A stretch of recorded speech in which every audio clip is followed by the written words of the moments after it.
Le thème de mon message ce matin, c'est la véritable valeur ne se trouve qu'en Jésus-Christ. Une autre manière de dire que, en dehors de Jésus-Christ, il n'y a pas de véritable valeur.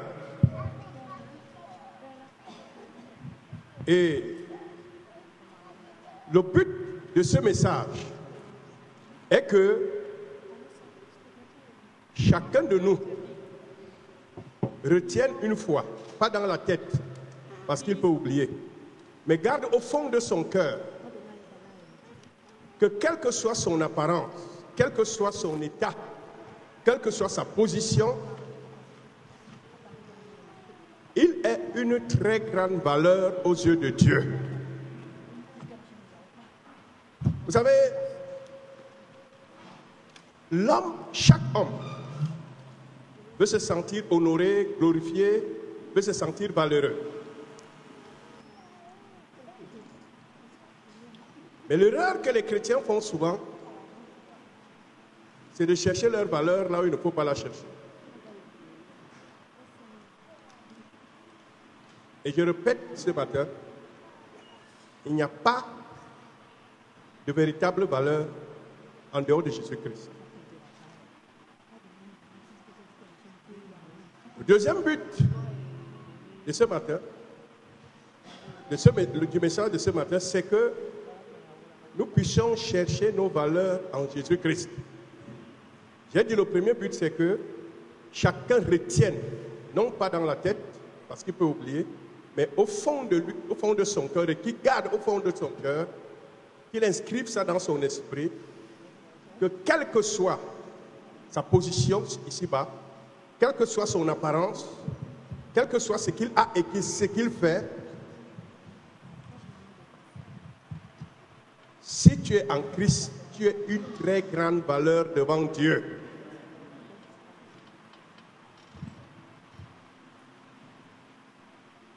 Je ne sais pas si vous comprenez ça. Sinon, les amène à aller pleuvoir.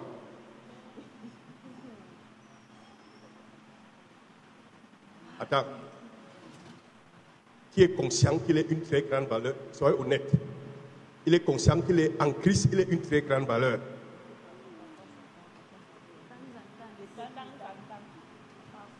Voilà. La deuxième chose, comme j'ai dit, le deuxième but, c'est que nous puissions chercher nos valeurs en Christ et non en dehors de Christ. Comme je l'ai dit, parfois nous cherchons nos valeurs là où il ne faut pas les chercher. Vous savez, mon objectif, c'est que les croyants soient ce qu'ils doivent être, ce que Dieu attend d'eux. Nous allons donc lire le texte de base, et j'en ai deux. Le premier, c'est Galates chapitre 6, verset 15, et le deuxième, 1 Corinthiens 15, verset 22. Galates chapitre 6, verset 15, et 1 Corinthiens 15, verset 22. Oui, allons-y. Levons-nous, s'il vous plaît, par honneur à la parole. Nous allons lire.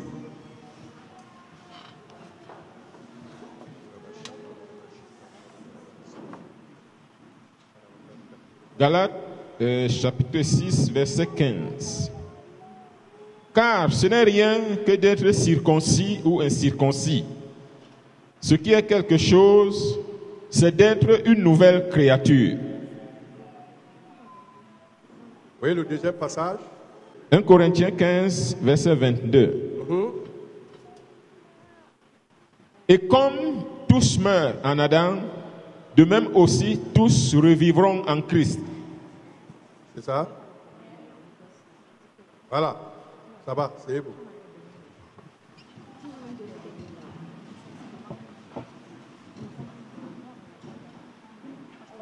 Suivez très bien.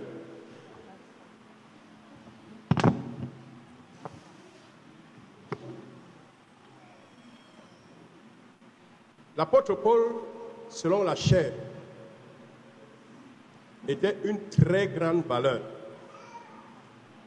D'ailleurs, nous allons lire un passage où il cite ses valeurs en tant qu'homme selon la chair, l'homme adamique.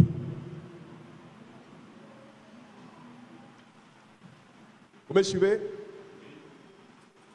Maintenant, quand il a fait sa rencontre personnelle avec Jésus-Christ,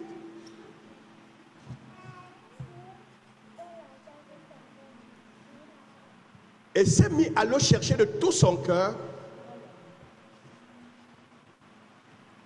Il a d'ailleurs connu d'une manière excellente. Il a considéré toutes les valeurs adamiques, toutes les valeurs selon la chair qu'il avait comme de la boue.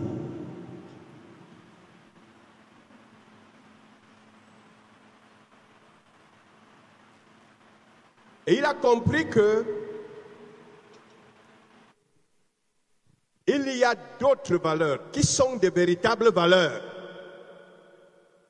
Et ces valeurs sont en Christ. Et il s'est mis à chercher les valeurs qui sont en Christ.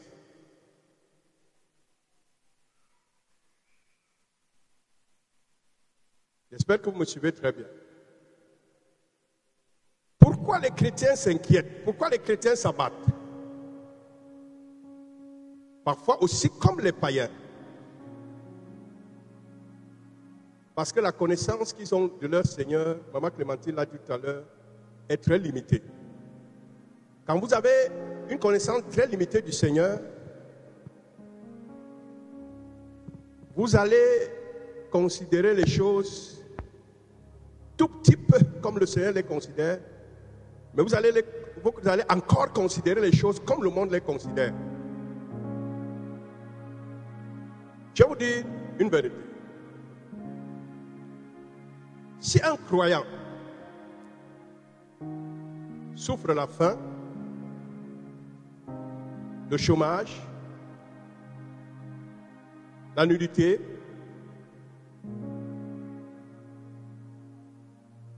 il ne devrait pas s'inquiéter. Il ne devrait pas se lamenter.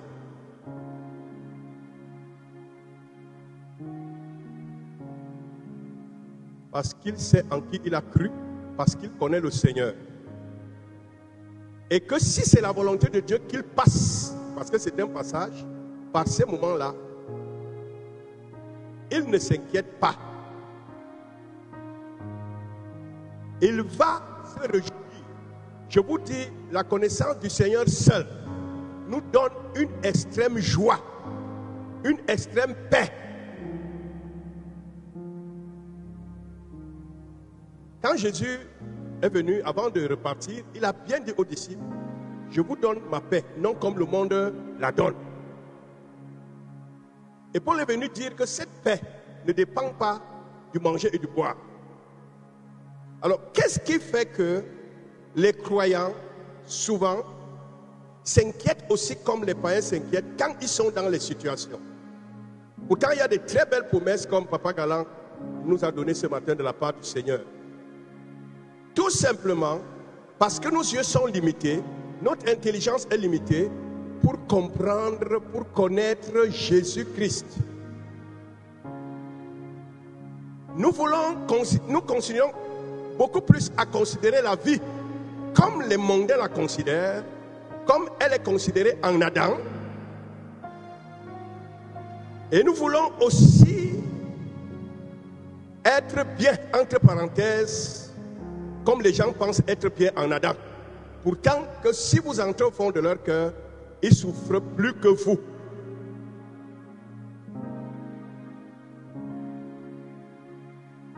C'est une équation très difficile avec les croyants. Et surtout, les croyants d'aujourd'hui.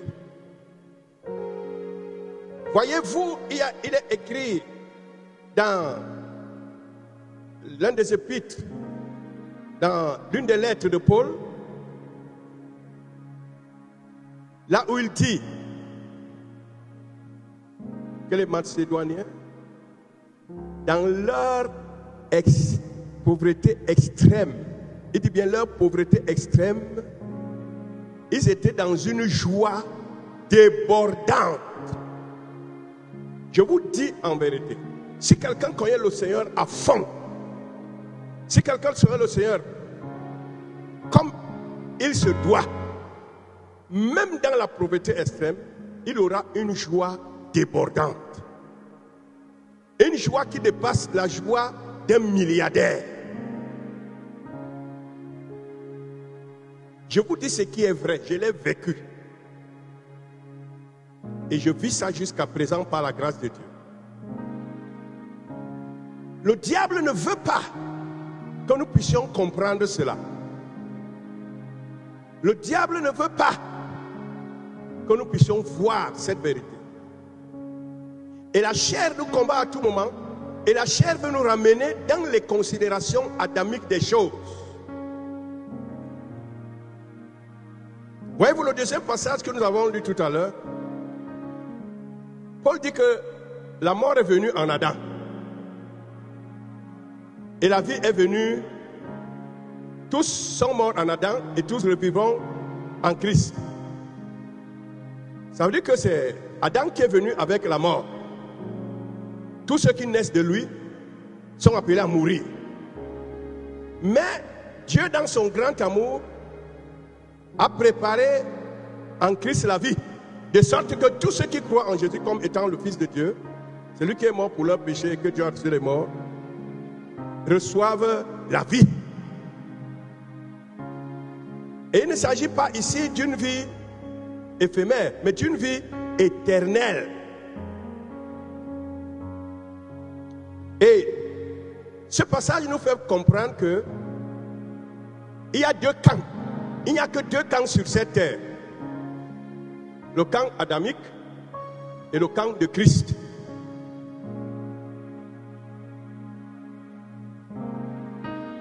Alors, ceux qui sont dans le camp adamique et qui ne sont pas en Christ, qui sont en dehors de Christ, je voudrais vous dire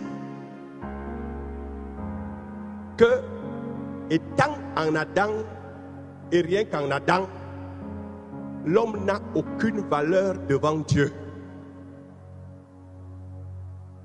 C'est pourquoi Jésus avait dit clairement que la chair ne sert de rien. Sa justice est un vêtement souillé devant Dieu. Ses œuvres sont mortes. Tout ce qu'il a est impur. Et même lui-même est impur. Quelle que soit sa position.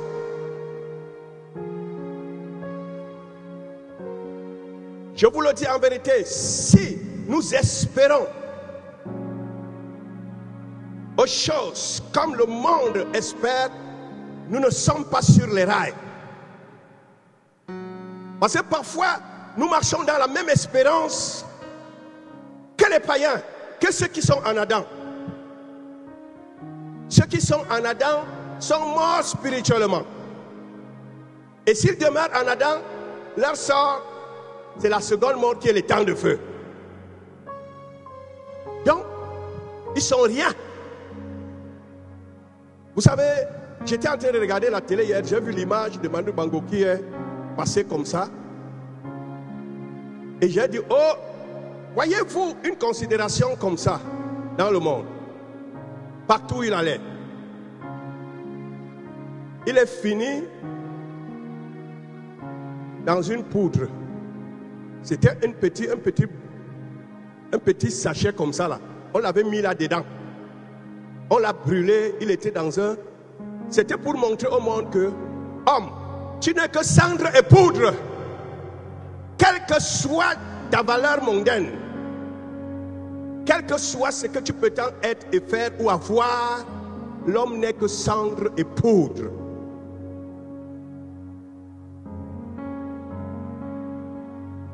Et voyez-vous, si tu es en Adam et tu meurs sans entrer en Christ, ton sort devient plus grave. Et ceci pour l'éternité. Ça veut dire que, n'ayant aucune valeur, tu te retrouves dans les temps de feu éternellement pour brûler. Imaginez-vous, quand vous voulez faire les planches, vous abattez les arbres, Vous prenez les planches, vous tranchez pour faire la charpente ou bien les portes ou les meubles. Mais il y a les autres branches qui restent là. Ça sèche. Ça sert à quoi? Pour le feu. Et vous savez que tout ce qui vous est inutile, vous jetez ça dans le feu. Tout ce qui n'a pas de valeur, vous jetez ça dans le feu et ça brûle. Parfois on rassemble les poubelles.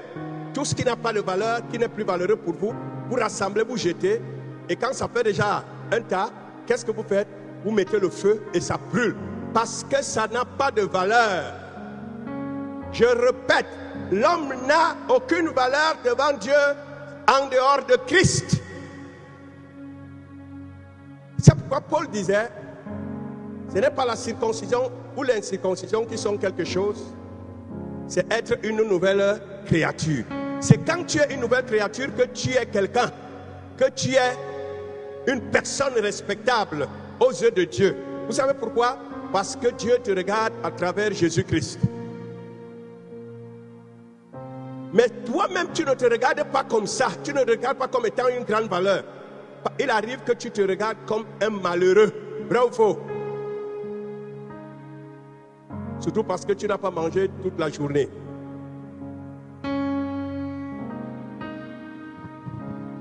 Et beaucoup de chrétiens, quand ils ont une position ou bien ils ont un peu de moyens, c'est là où ils font de leur valeur.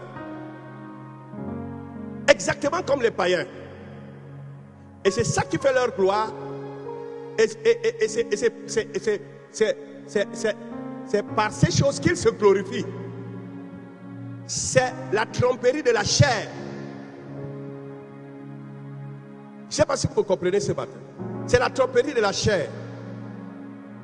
Je vais vous dire, les apôtres ont compris cela. Et quelqu'un a dit, toute gloire est comme la fleur de l'herbe. Si tu te glorifies aussi comme le monde se glorifie, sache que toute gloire est comme la fleur de l'herbe.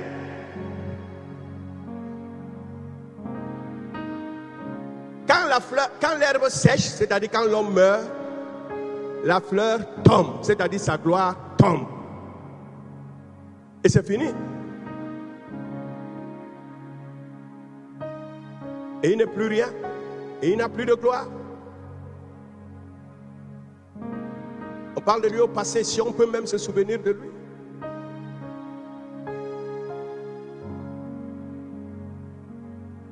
Mais ça veut dire, c'est pour que vous puissiez comprendre qu'il n'y a aucune véritable en dehors de Jésus.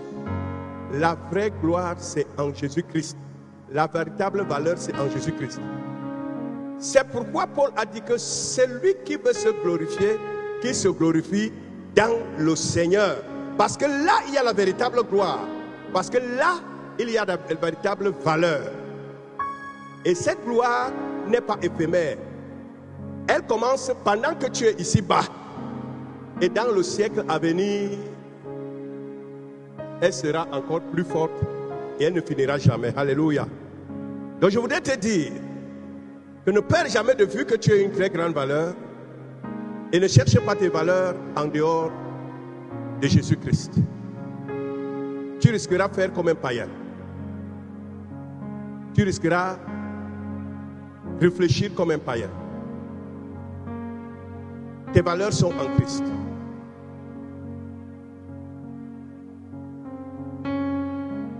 Alors, beaucoup sont sortis d'Adam et sont entrés en Christ. Le monde est divisé en deux camps. Ceux qui sont en Adam, ceux qui sont en Christ. Ceux qui sont en Adam sont les morts spirituels. Mais Dieu les appelle à partir de là pour entrer en Christ.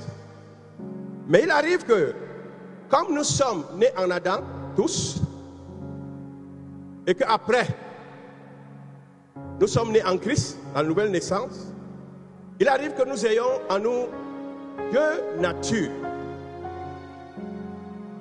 Il y a la vie en Adam qui nous menace et qui veut toujours nous ramener par derrière.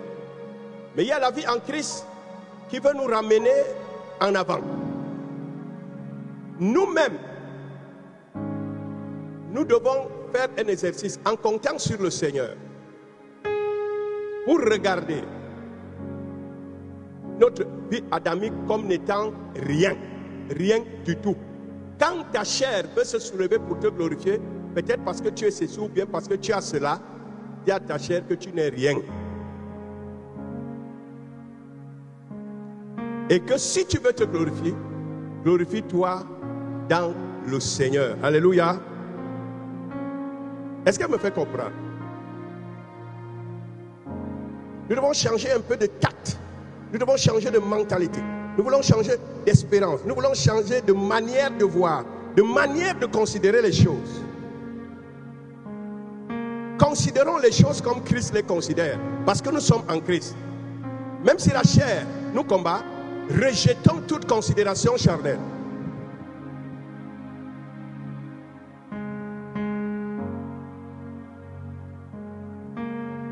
On va lire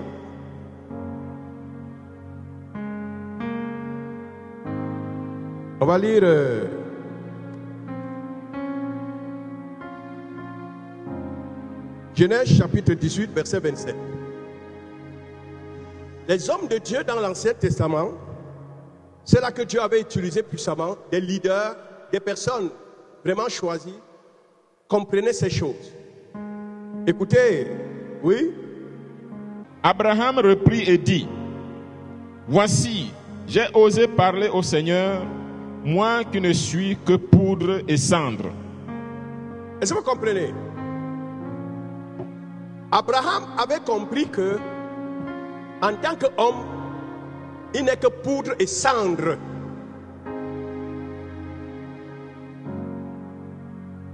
Il faut que les chrétiens parviennent à comprendre que, selon la chair, en Adam, ils ne sont que poudre et cendre. La chair ne doit donc pas se soulever. Elle est inutile. La vie adamique. Même avec ses points apparemment positifs, je dis elle est inutile. Sinon Jésus ne dirait pas que la chair ne sert de rien. Pourquoi donc se glorifier par quelque chose, ou bien de quelque chose, ou bien à partir de quelque chose que Jésus regarde comme inutile?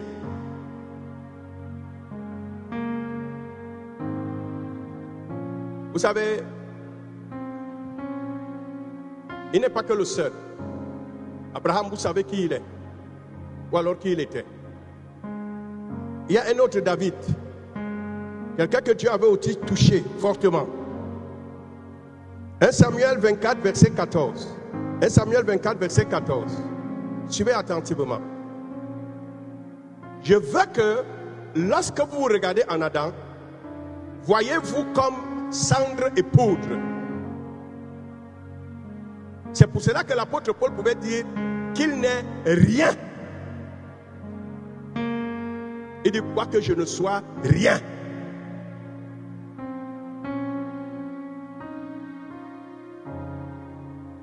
Oui. 1 Samuel 24, verset 14. Oui. Contre qui le roi d'Israël s'est mis en marche? Qui poursuis-tu? Un chien mort, une puce. Regardez, David se regardait comme un chien mort, comme une puce. Ça, c'est l'homme adamique qu'il crucifie comme ça là, qu'il méprise jusqu'à cet état. Il faut que chacun de nous arrive à ce niveau où il comprend que toutes les valeurs charnelles qui étaient des valeurs pour lui avant sont nulles, sont rien.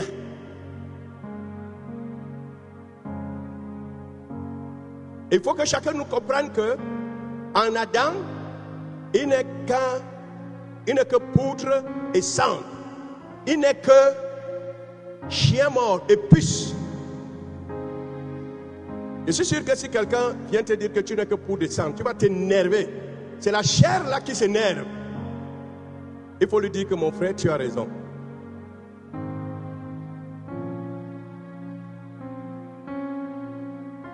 Si quelqu'un vient te dire que tu n'es qu'un chien et une puce, tu vas lui dire que fous-moi le camp. Il faut lui dire que oui, quelque part tu as raison.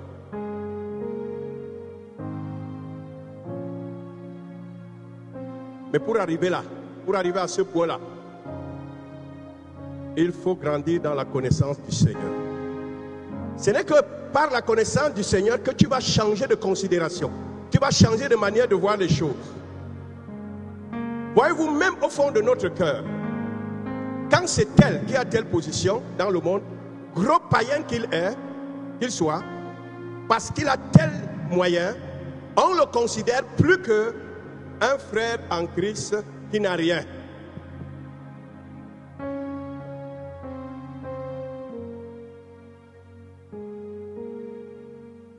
En vérité, nous allons le respecter parce qu'il a telle position.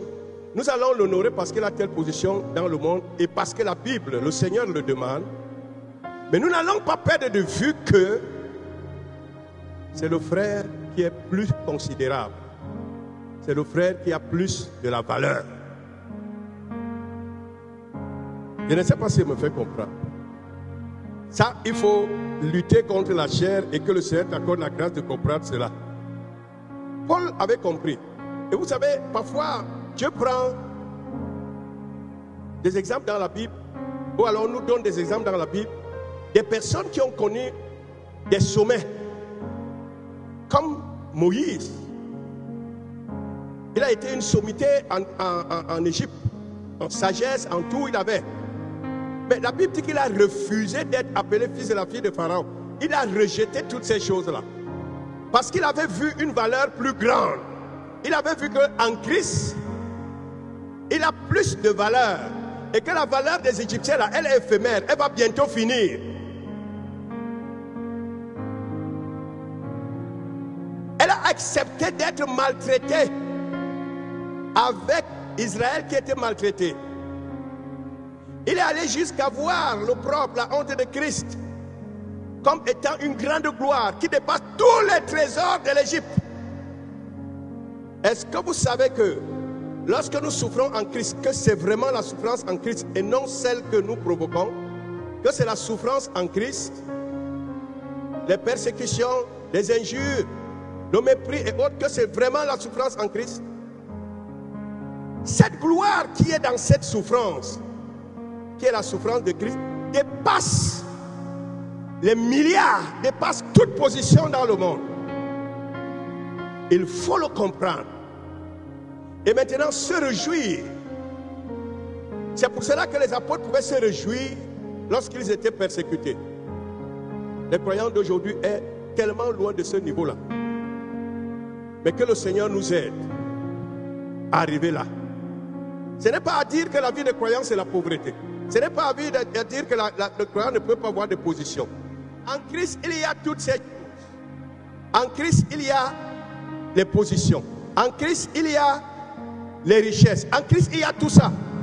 Mais regardez bien. Quand Dieu a rendu Salomon populaire, la Bible dit que sa renommée se répandit à la gloire de Dieu.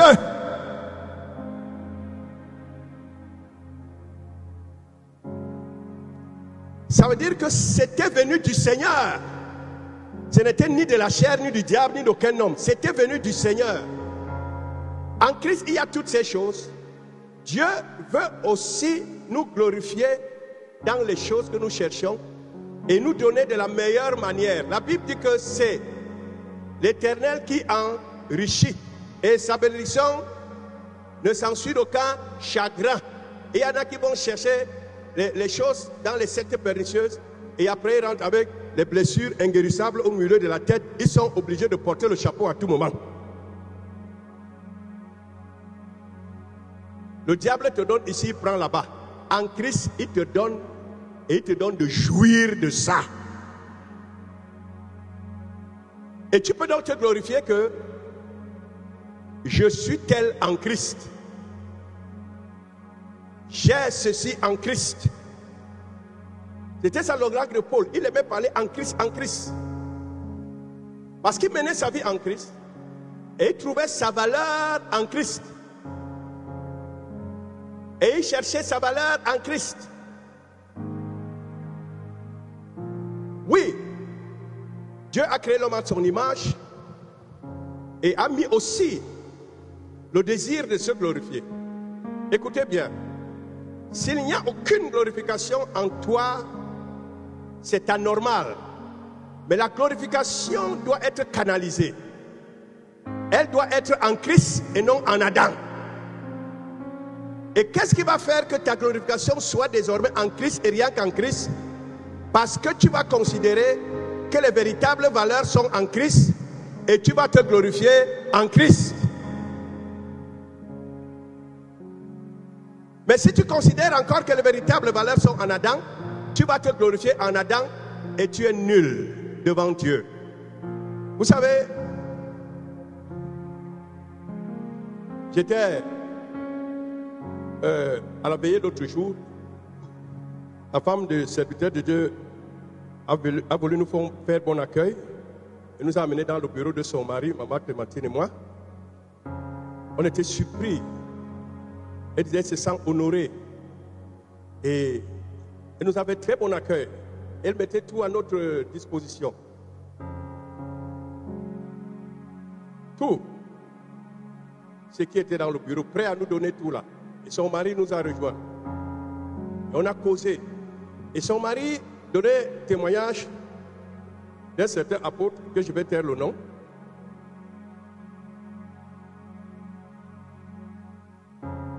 Que cet homme était orgueilleux. Comment toi tu es en Christ, tu es dans les choses de Christ. Toi tu amènes l'orgueil du monde dans les choses de Christ. Mais restez là-bas dehors avec ça. Alors, et je lui ai dit que j'avais remarqué que cet homme, quand il prenait la parole, il aimait dire, avec mes capacités intellectuelles, toutes les fois qu'il prenait la parole, écoutez,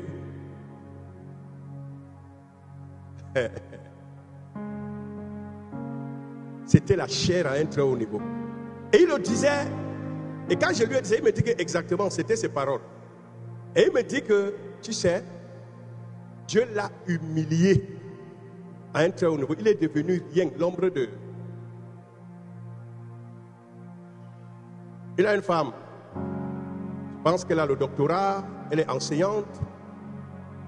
Et il me disait que comme, tu sais que comme les femmes ne s'amusent pas, quand tu es devenu rien, tu n'as plus rien, tu ne peux plus prendre soin d'elle. Le gars est rentré aux États-Unis, parce que c'est là-bas qu'il venait. Et là-bas, il est devenu laveur des assiettes, plongeur.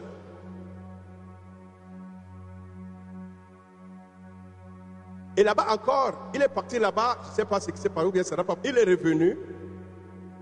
Il me dit que si tu le vois, il est l'ombre de lui-même. Et il me dit que, et il est toujours en train de dire, pardon, cherche-moi un 10 000 là.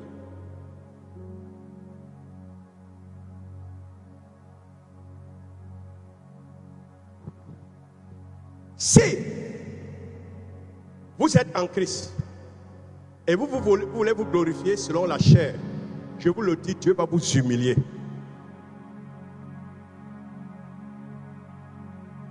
Laissez les choses d'Adam à Adam. Laissez les choses qui sont en Adam, et ils auront leurs conséquences.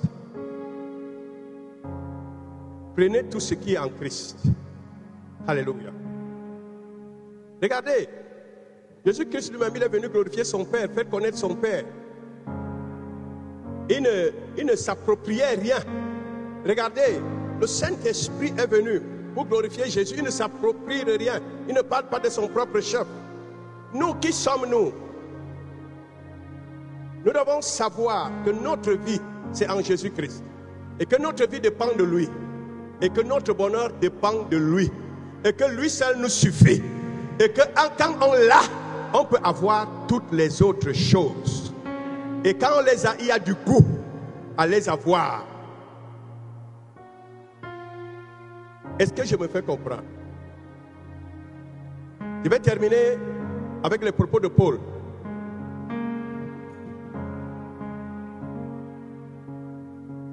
Philippiens chapitre 3, versets 2 à 8. Philippiens chapitre 3, versets 2 à 8. Oui, quelqu'un va lire pour nous. Philippiens chapitre 3, versets 2 à 8. Prenez garde aux chiens, prenez garde aux mauvais ouvriers, prenez garde aux faux circoncis. Écoutez, allons doucement. Prenez garde à qui? Aux chiens. Aux chiens. C'est comme ça que les païens sont considérés aux yeux de Dieu. Ce sont les chiens. J'ai parlé de chiens morts tout à l'heure. Une puce. Prenez garde aux chiens. C'est comme ça qu'Israël regardait les païens et les chiens. Oui, mais quand on a dit à Jésus que Hérode cherche à te tuer, qu'est-ce qu'il a dit? Allez dire à qui? À ce renard. Le roi, il appelle renard. Parce que lui, il est là toujours comme un renard en train de tuer les petits poussins.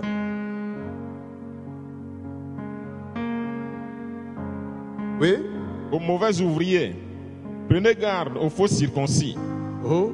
Car les circoncis, c'est nous qui rendons à Dieu notre culte par l'Esprit de Dieu, qui nous glorifions en Jésus-Christ et qui ne mettons point notre confiance en la chair. Voilà. Nous nous glorifions en Jésus-Christ. Nous avons le droit de nous glorifier, mais ça doit être en Jésus-Christ et non selon la chair. Donc, si vous placez votre confiance en la chair, vous allez vous glorifier selon la chair.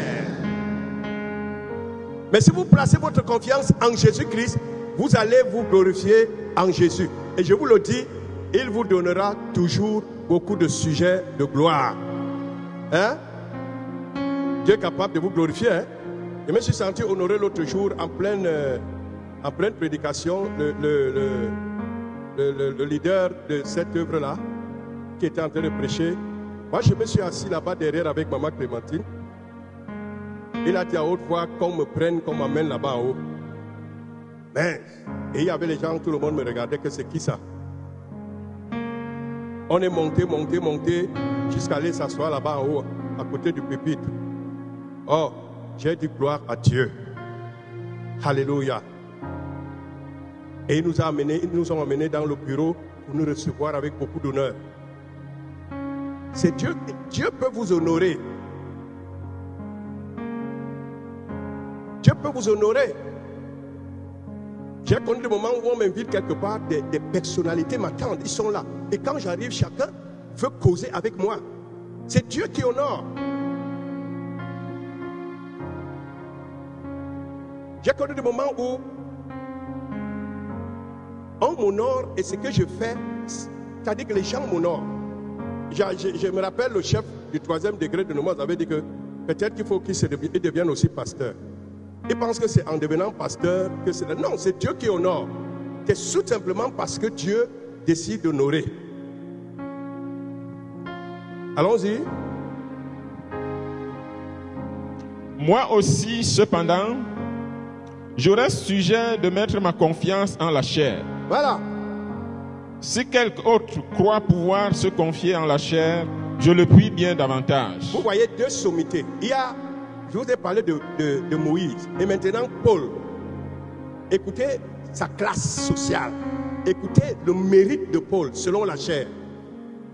Et il dit que si quelqu'un se glorifie selon la chair, lui-même peut. Il est même beaucoup mieux placé pour se glorifier selon la chair. Oui.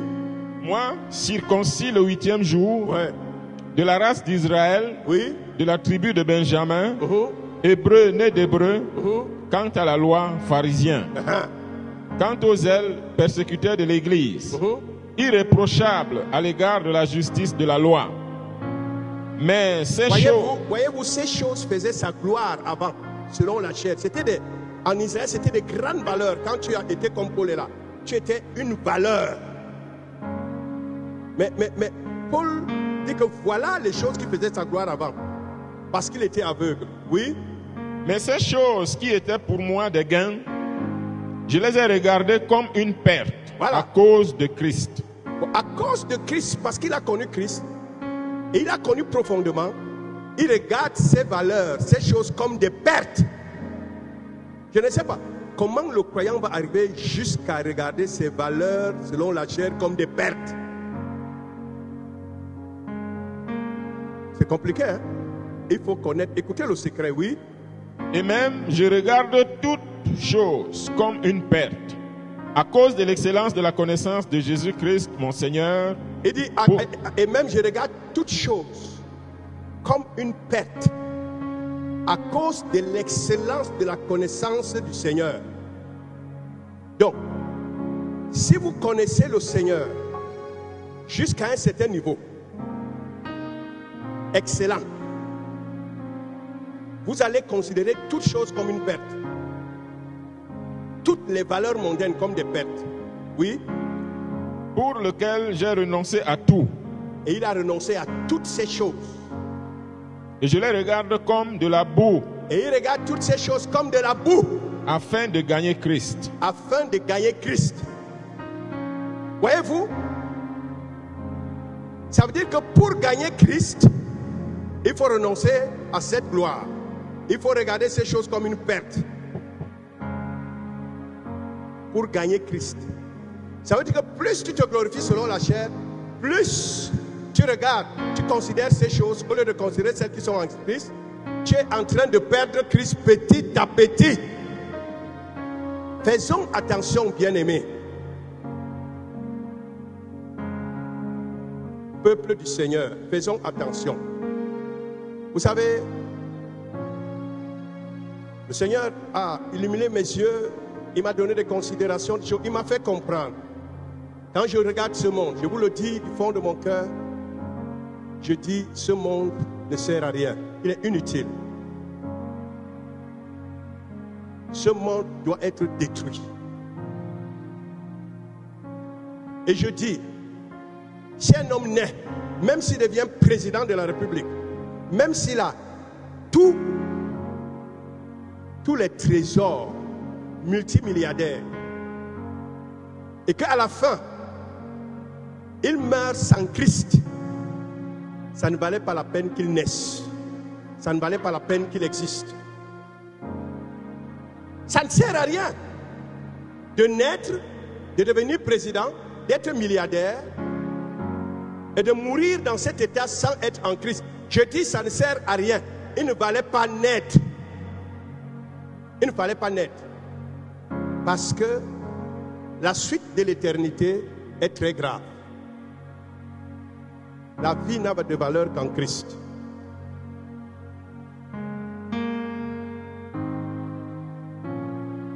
Et quand je regarde, je disais à Israël, mon petit, parce que je l'amène à comprendre ces choses-là petit à petit, je lui dis, tu sais, si j'ai de quoi manger, de quoi boire, de quoi me vêtir, de quoi me déplacer, cela me suffira. Ce sont les nécessités de la vie. Cela me suffira. Je n'ai pas besoin de milliards. Je n'ai pas besoin de tout ça. Pour moi-même. Et ça m'étonne souvent que les gens se mettent, ils fêtent son 7e milliard, ils fêtent son 8e milliard. Ça sert à quoi? Est-ce que vous me suivez? Et je lui ai dit que si j'ai besoin de milliards, c'est pour envoyer les missionnaires. C'est pour soutenir les missionnaires. C'est pour organiser les campagnes d'évangélisation. C'est pour organiser les séminaires. C'est pour l'œuvre de Dieu. C'est pour aider les pauvres. Voilà la raison pour laquelle je peux avoir besoin de milliards. Mais pour moi-même, je n'en ai pas. Un jour, j'avais passé un temps ici en bas avec Maman Clémentine, dans une chambre là en bas. J'ai dit à Maman Clémentine, tu vois, cette chambre nous suffit. On est bien, ça nous suffit. Écoutez, il faut arriver jusque-là pour comprendre que c'est seulement le nécessaire qu'il te faut. Mais ceux qui veulent s'enrichir pour eux-mêmes tombent en ruine.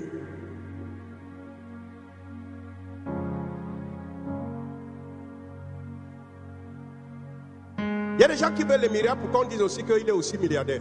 Il y a des gens qui veulent être dans la société pour qu'on dise aussi qu'il est ceci dans la société. C'est la chair.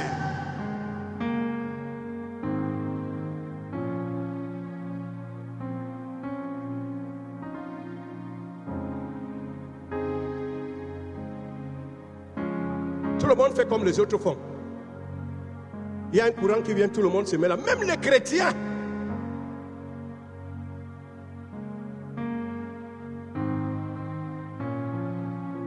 Tu n'es pas une valeur parce que tu es aux États-Unis ou en Europe ou en Asie, même à Dubaï. Tu n'es pas une valeur parce que tu es grand diplômé. Tu n'es pas une valeur parce que tu as de l'argent. Tu es une valeur exclusivement parce que tu es en Jésus-Christ. Et cette valeur, elle est éternelle. Les autres qui pensent avoir de la valeur selon la chair comprendront quand ils seront en enfer, malgré leur titre, malgré leurs avoirs, qu'ils n'étaient rien. Mais il vaut mieux qu'en Christ maintenant, tu comprennes que selon la chair, tu n'es rien.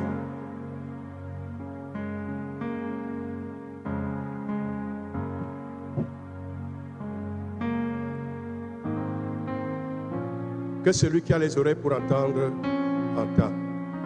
Et je veux dire, si tu veux te glorifier, glorifie-toi en Jésus. Christ a fait de moi ceci. Et que ce soit vrai. Christ a fait de moi cela.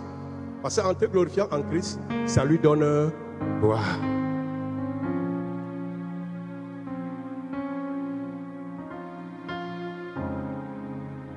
Qui veut cesser à marcher selon la chair, à considérer les choses selon la chair? Qui veut cesser de considérer les valeurs charnelles? Qui se lève? Si tu te lèves, ça veut dire que tu considérais comme ça avant. Si tu te lèves, ça veut dire que tu n'as jamais considéré comme ça. Et reste assis. Tu es bien spirituel. Mais si la chair t'a souvent trompé, et c'est ça qui fait souvent que les croyants soient, n'est-ce pas, dans les inquiétudes. Même mode de vie comme les païens. Pourtant, cela ne doit pas. Même dans la maladie, je vais te dire, tu es heureux plus que le païen qui est en bonne santé.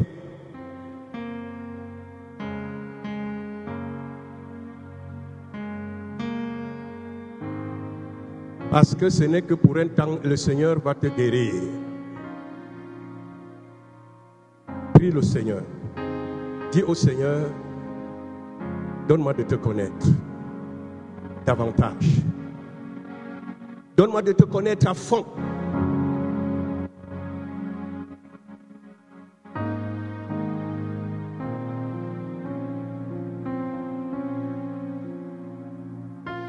Dis au Seigneur, donne-moi de te connaître. Donne-moi de te connaître à fond.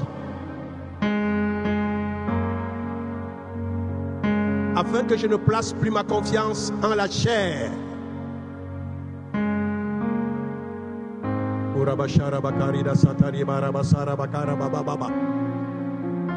Père, souffle un vent dans les cœurs. Que ton esprit agisse avec puissance.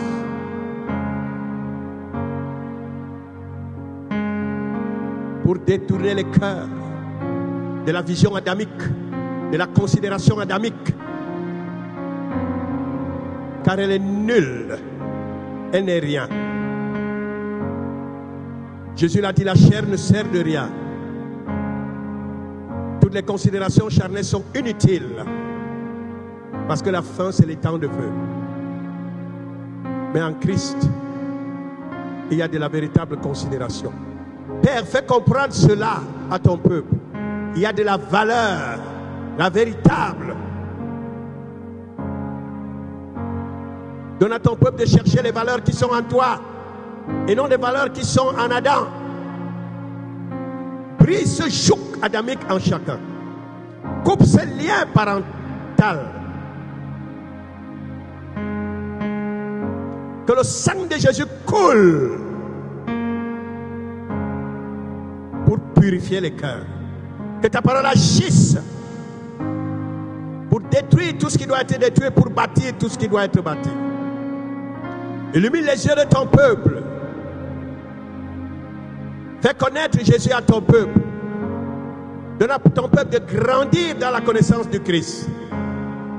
Jusqu'à l'excellence comme Paul. Afin de considérer tout ce qui est selon la chair comme de la boue, comme une perte. Et de ne considérer que ce qui est en Christ. Ce qui est en Christ. Et de savoir que la véritable valeur ne se trouve qu'en Christ. Mets dans le cœur de ton peuple de chercher les valeurs qui viennent de toi. Et valorise toi-même ton peuple. Donne des positions à ton peuple. Donne tout ce dont ton peuple a besoin. Et mets dans le cœur de ton peuple d'être tout ceci à ta gloire. Et que s'il se glorifie, qu'il se glorifie en Jésus-Christ. En disant Jésus a fait de moi ceci. Et que ce soit la vérité. Jésus m'a donné ceci. Et que ce soit la vérité. Père, à toi la gloire. Seigneur Jésus, à toi la gloire. Au siècle des siècles. Amen.